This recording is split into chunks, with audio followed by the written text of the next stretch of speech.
नमस्कार, मी नीता देव आणि आपण पाहत आहात बार्शी टुडे यूट्यूब चॅनल।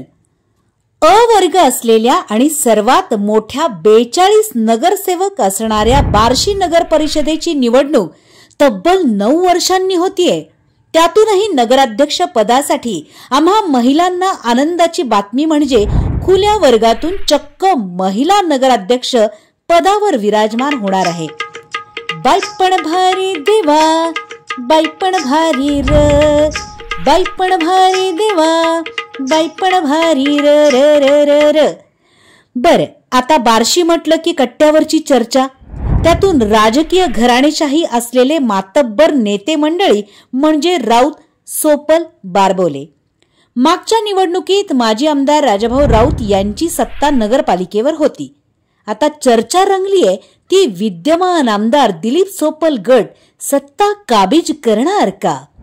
2016 सालच्या निवडणुकीत नगराध्यक्ष पदासाठी ओबीसी आरक्षण होतं।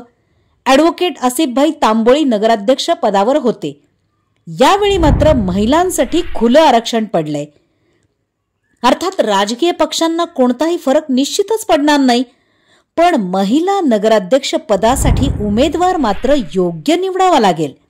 अर्थात सोपल आणि राऊत गटातून नगराध्यक्ष पदासाठी इच्छुक असलेल्या दुर्गांच्या यजमानांची संख्या मात्र वाढतच चालली असेल। राऊत आणि सोपल असे 2 गट दंड थोपटून ताकदीने निवडणुकीच्या तयारीत आहेत। तर शहरातील खुल्या वर्गातील महिलांना नगराध्यक्ष झाल्याची स्वप्नही पडत असतील।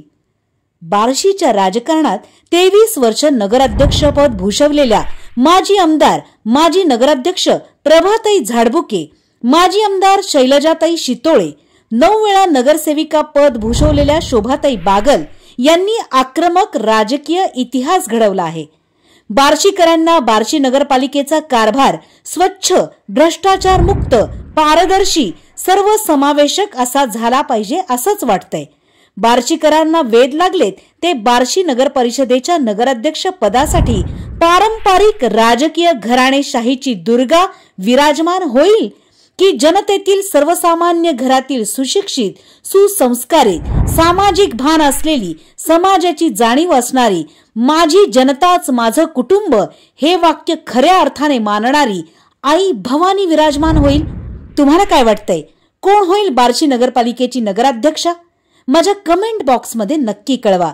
यासाठी पाहत रहा फक्त Barshi today YouTube channel. Like, subscribe, comment and share.